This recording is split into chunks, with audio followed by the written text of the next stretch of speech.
Hello दोस्तों, नमस्ते, प्रणाम। आप सभी को हमारे यूट्यूब चैनल में स्वागत है। रातिया में उड़ेला डोरनवा बहुत डर लागे, बहुत डर लागे लहो बहिनी लुपुर लुपुर करे लाइटिया देखत डर लागे, देखत डर लागेला हो। रतिया में उड़ेला डोरनवा बहुत डर लागे, बहुत डर लागेला हो। बहिनी लुपुर लुपुर करे लाइटिया देखत डर लागे, देखत डर लागेला हो। रतिया में उड़े डोरन काए मारवा बहुत डर लागे, बहुत डर लागे लहो। रतिया में उड़े डोरन काए मारवात बहुत डर लागे, बहुत डर लागे लहो। बहिनी चोरावा निहारे चारू ओरिया त कैसे बचाई, त कैसे बचाई नु हो। बहिनी चोरावा निहारे चारू ओरिया त कैसे बचाई, त कैसे बचाई नु हो।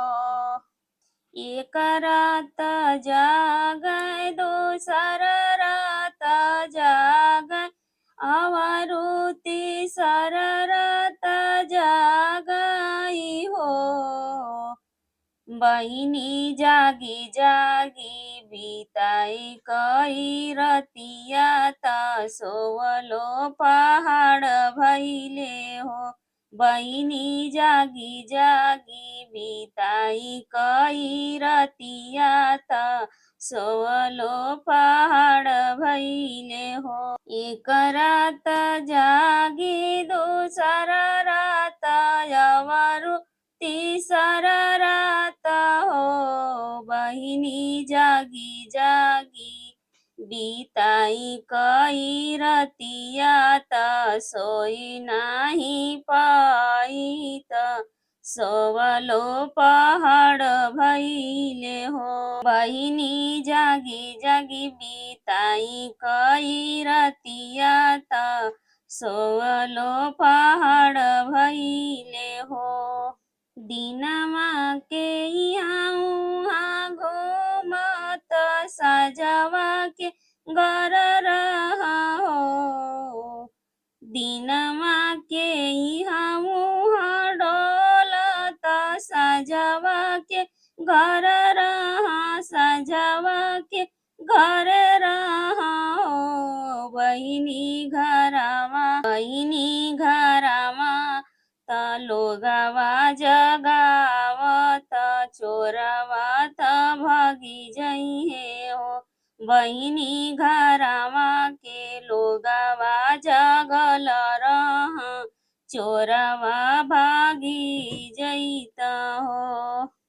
एक रात ससुर जी जागा दोसर रात सासु जागा हो। एक रात ससुर जागा दोसर रात सासु जागा हो। बहिनी पियावा तीसर रतिया जागै त चोरवा भागई जइत हो। बहिनी तीसरतिया जाग पियावा त चोरवा भागी अजइहा हो। एक रात ससुर जागा दूसर रात सासु जागा हो। एक रात ससुर जागा दूसर रात सासु जागा हो। बहिनी तीसरतिया सोई गए पियावा त ननदी के चोर ले गए हो। बहिनी तीसरा त सोई गए पियावा त ननदी के ले गईले चोरवानु हो। बहिनी सोई गईले पियावा त ननदी के चोर ले गईले हो।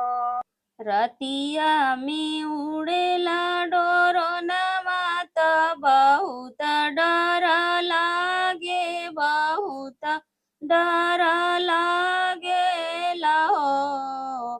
बहिनी लुपुर लुपुर करेला इटिया देखत डरिया लागे, देखत डरिया लागेला हो।